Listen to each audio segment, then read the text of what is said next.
new friend, Jennifer Brandel, who I've been kind of stalking for a little while because she is the founder and senior producer of something really, really cool to those of us in Chicago, and it's a program called Curious City that airs on WBEZ, which is the public radio station here in Chicago. She's the creator of this very cool experiment. I'm going to let her tell you all about it, but just a little bit more about Jennifer first. She created Curious City as when she was chosen as one of 10 productions to form the local lore initiative of the Association of Independents in Radio. She'll tell us more about that. She knows her way around the newsroom well. Her radio work has aired on national programs, including All Things Considered, Morning Edition. I know you guys listen to all of these. Day to Day, Latino USA. She also dabbles in photography. She's had published work in the New York Times. That doesn't sound like dabbling, Jennifer. This crowd is really interested in people's academic pedigree. So she also has a BA in art history and a certificate in integrated liberal studies from the University of Wisconsin-Madison. We have somebody here from the University of Wisconsin, a couple of people, Badgers. And studied abroad at the University of Melbourne. And there's someone here from Australia as well. So with that, Jennifer, welcome. Thank you so much. Tell us what Curious City is and why this group should care about it. All right, well here, I'll start with a little background. This is our website.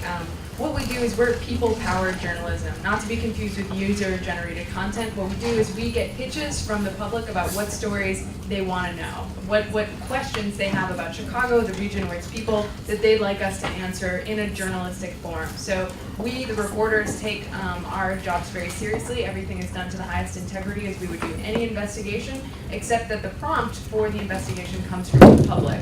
And that's led us to thousands of story ideas we never would have done had they not brought it to bear. And also, we kind of bypass the editorial sniff test because in newsrooms, people are always like, is it timely? Why should anyone care? And we say, well, the public cares. They voted on it. They are the ones who asked it. So we're able to get stories on air, online, in various formats that otherwise we wouldn't be able to get permission to do.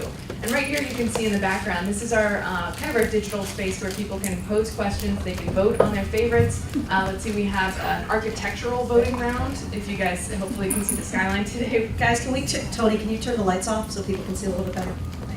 So here we have this spot where people can vote on their favorite questions. We curate them every few weeks. And then the twist is, kind of the secret sauce is once a question wins, we invite the person who asked the question to come along reporting with us physically. So they get to come with us, sometimes to an alderman's office or to go spelunking around an old theater basement looking for tunnels that Al Capone used to use. Lots of different ways that people can be involved, and they are psyched. Just the other night I went to the Lincoln Park Zoo looking for bats with a guy who wanted to know what the urban bat population was like and was white nose syndrome devastating our population yet. So it's a really fun interactive experience, and we report in various ways. I'll flick through a few examples. So we don't just do radio. We think about digital first. We think about what's the best way to tell this story. Sometimes radio isn't the best way. So we've done things like interactive experiments. This one came from someone asking about where the Chicago accent came from. So after we did... What accent? I know, what accent? Right? My brother's name is Todd, but if you ask my mom, his name's Ted. I've kind of thrown my way a little, but I can bring it out. But this is an interactive experiment that we did where we didn't just get the origin story of the Chicago accent, we also asked people to call in, and we had a linguist develop a special paragraph that tested for the 5 markers of the Chicago accent. We got 400 people calling in, reading this paragraph called Too Hot for Hacky. It was really great, and then we made it interactive where people could listen to people reading it, and our linguist went through, answered some brief questions that people left answers to, and then highlighted the different markers to the accent. So that wasn't necessarily, we did do a radio story along with that, but this was really kind of our main showcase. Another story, we did a field guide for Chicago's hawks. Someone wanted to know, they've seen more birds of prey around and wanted to see what are the sorts of hawks who live in Chicago. And so instead of just talking about hawks, you want to see them, right? You want to know what they look like so you can identify them. So we had an artist who works with the Field Museum drawing specimens, paint this beautiful hawk picture, and if you're online you can see it's interactive. There's audio of the hawk screams and additional information.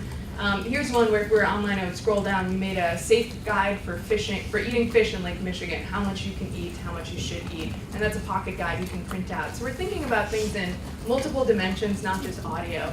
This is an animated GIF, if you're online, that shows how Chicago grew and how it gobbled up all of its neighbors. as it went. So those are just a few examples of the ways that we think about telling stories, and we're constantly trying to use new digital tools and experiment in the newsroom to go beyond audio, because we know that convergence has happened and it's continuing to happen, so we need to stay fluent in all the different ways to tell stories. Jennifer, I want to make sure the process is not lost on these guys, because it's not enough to just pitch an interesting story. It's something that I've been dying to know, that I've always wanted to know. Everybody else has to vote on that being the best story to cover. So I want to make sure they understand the process. Take us through exactly sort of submitting ideas, getting the crowd to vote for your idea, having your idea picked, and sort of how the story and the reporting flows from there. Yeah, no problem. And maybe I'll just go back to that first thing so you can see a little bit more on the website here. So we have 3 different tabs. There's questions that are up for voting. There are ones that we're investigating currently or that we've answered. Then we also have this new and unanswered area, which is kind of our archive, which incidentally other public or other outlets in Chicago poach our questions all the time and do stories on them because they're great ideas. It's just a great pitch sheet right there. So what they do is they ask a question, it goes and it lives in our transparent, open archive online so anyone can see and comment on it. Frequently the community will even have answers to questions or have great leads for us, or, oh, you gotta talk to my neighbor about this, he's great, which helps. We get sources right away before we've even started a story. And then us as a team, we go through these new and unanswered questions and we curate voting rounds. And we try to be eclectic to reflect the curiosity of the city. So not just say, do politics because we have a political reporter, do education because we have an education reporter. We really try to do like general assignment reporting on steroids. And so what we do is we curate these voting rounds, and every couple of weeks a new question wins, and then we start that investigation and we report in various ways. So one of the things you said earlier and that you've told me, which I think is so interesting, is that when you have that editorial filter in terms of deciding what stories get on the air or in the newspaper, you get one certain set of stories. In this case, the public really is deciding. The public, they're kind of deciding what the beats are that should be covered. Does the public get it right? And what are some of the stories that the public has suggested that you think might not normally have made it wouldn't normally generate coverage? Definitely. I think the public gets it right more than we know. I mean, if we just look at web metrics alone, we're the most popular series that WBEZ has ever done online. So we're consistently top content because people wonder about their city. I like to say we cover the psychogeography of the city and all the stories that would fall through the beat structure cracks. And so we've covered lots of different things that we would not have been able to get on air. And one story that did amazingly well was a story about an old insane asylum that was raised a long time ago. There was a potter's field there, thousands of people buried. Nobody knew about it. There was no signage, just this random little field up in the northwest side of Chicago, this place called Dunning. That story got like 50,000 hits. We would have never known. There would have been no reason for us to do a history story as a newsroom. So we're bringing in history. And the other thing is, when we first started this, we decided not to put categories up. We wanted people to think about what they wanted to know without us imposing our structures on them. It was very interesting. When we finally went through, after 200 or 300 questions were asked, we went through to try and find patterns. And we found a lot of different patterns that we don't have reporters to cover. There's basically an urban planning, or a built environment section that I would love to hire an urban planning reporter because people are so curious about it. So we're finding new patterns that our listeners, our users are telling us that we wouldn't otherwise have known about. People really love the historical stories far more than coverage would indicate in traditional media. Definitely. I think I would hire a history reporter if I had money. So what, the other way that you've knocked down walls, which is I think really the most extraordinary part of this, is that the public then gets to come along. So you're not only letting them pick the story, vote on the story, they're riding along and not just as a passive observer, they're contributing to the reporting. Talk about, be very honest, talk about how that has gone. What's that like, and how have your reporters responded to that aspect? I'd say our reporters were scared from the get-go. Maybe our editors were more scared from the get-go, saying, oh, what if someone comes along who's unhinged and compromises a source that we have? That would be bad. Exactly. But I mean, knock on wood, we've had incredible people. I will say, too, that as public media, I'd like to think that we have a really great crowd of listeners, and we're not just kind of the fray on the internet. So I feel like we get a lot of very smart, engaged people who engage with us and ask, frankly, better questions than our reporters do sometimes. We like to think that we know very fundamental questions about stories, and if the public's along, they have this beginner's mind about something, they'll ask a great question that will undermine our entire thinking about a subject and lead us down a path that we wouldn't otherwise have found. So it really benefits reporters because more questions are being asked of sources than would otherwise have been asked. In addition, it just creates this really fresh dynamic. So when you're interviewing someone who's very media savvy, who's been talked to a million times, if someone kind of moves that off kilter a little bit and asks them something that reporters wouldn't, it freshens the situation. It creates a new kind of energy. And reporters love that too, because they get to see their work appreciated in person instead of just crappy comments, which is really the only way we tend to hear from the public, and then pledge drives. So and you're good at those. Oh, those are fun. Talk about, I want to make sure the distinction isn't lost between, you said this at the beginning, public-powered journalism versus user-generated content. Two very different things, because you're doing professional reporting. So just talk a little bit about that. We'll sometimes let folks who are interested come along. They might be, amateur photographers or even really good photographers, and they can take photos, and we ask them if we can use them and credit them and that kind of thing. So sometimes they will generate content within the context of our story, but more often than not, they are the engine behind all of the stories that we make, and we are generating the content ourselves with them at our side. They're kind of accompanying us instead of being the content that they create being the main show. We want to make sure that we're not just a Yahoo Answers or a place where people can go and see lots of different opinions but no authoritative opinion. We want to maintain the authoritative stance on whatever the answer is with the public's help. How do you measure success? I mean, you gave one metric, which is one of the most popular shows, but how are you sort of tracking? Because this was a leap of faith for WBEZ, so how do you sort of know that it's working, and how do you measure success moving forward? I like to say this is my favorite metric, is that we have the most handwritten thank you cards at our desk. Anyone in the building, which I know is not something that funders might throw money at, but for us it actually means that we're building relationships, which is the very thing we're trying to do. Break down walls between expert and source. I mean, everyone, and we've been proven this time and time again, everyone in our audience is an expert at something. And by allowing them to, come up and be projected out of the giant megaphone that we have as a media institution, I think we're all the better for it. And other metrics are just that, we're now on the most popular times of day, so we're on drive times on Thursdays and Saturday mornings when everyone's listening to Scott Simon. So it's a great time for people to be listening, and we're getting great feedback about it as well. And you've got some other stations following suit, right? Exactly. Shows being replicated? Yeah, so it's not official yet, but well, I will just say the name, but we're building a curious nation if we can. So we have 7 other stations, from Miami to Seattle to Ohio, Boston, radio stations, public media stations, who are taking on our model and calling it various adorable things like Am I Curious for Michigan, or Curiosity for Detroit, Why So Curious at WYSO in Ohio. So we're trying to spread the model throughout the public media system, because it really is a service-oriented form of journalism, and I think public media as a service-oriented institution is well suited to take it on. So you refer to yourself as an accidental journalist, and I don't think there's anything accidental about you, Jennifer. You're my new media crush. But she has the coolest job. Come on, the coolest job in the city. Why don't we take a couple of quick questions from the audience? So, a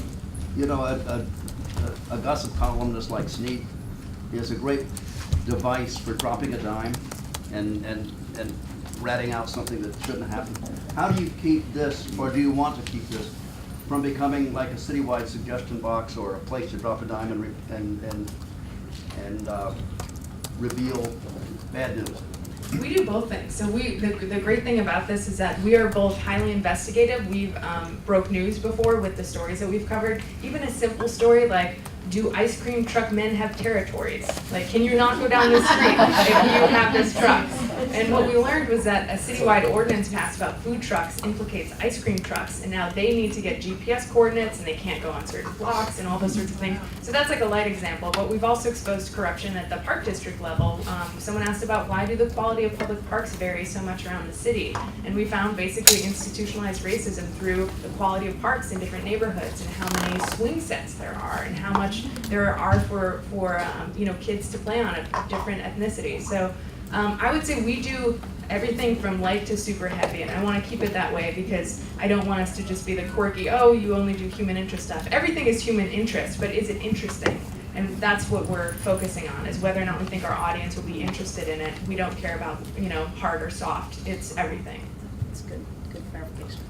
Do you have any thematic ties to other shows like This American Life or Snap Judgment, where it seems like you're taking what good ideas they had and extending it a bit further and changing the model a bit?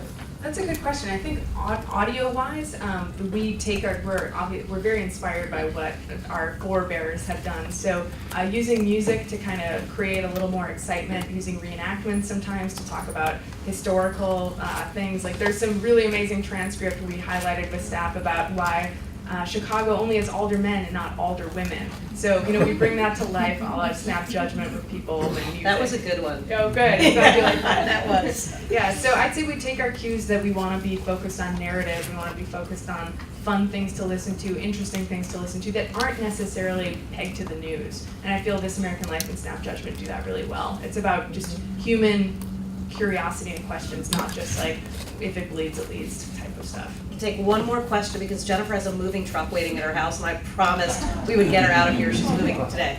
Yes, Ashley. I have to say, I have my Curious Class T-shirt that I wear with pride in Tennessee. But I'm a fan. But I was curious how this show fits into the overall fundraising structure for your station. Do you do something special or different, or is it kind of part of the whole family of shows? Yeah, so in year one, I was funded independently as an independent producer, and it was a great initiative called Localore, which I encourage everyone to check out, localore.net. You can see the 10 different projects that were funded alongside mine. Localore. Yeah, Localore, Localore. And so year one, I was funded independently. Year two, the station brought me on and hired my intern and editor full-time, so we're a staff of 3 right now. And then the other thing is we underwrite our series, so we do have advertisers. In public media, it's called underwriting, but for all intents and purposes, it's ads. So our series has underwriting, which helps support us, and we do foundation grants, and we look for money in all the places we can. But hopefully, the station will just continue to keep us as an asset as we continue to hopefully grow and expand, and maybe even create a network show that could be at the national level. We'll end on that note. Thank you so much, Jennifer. Thank you.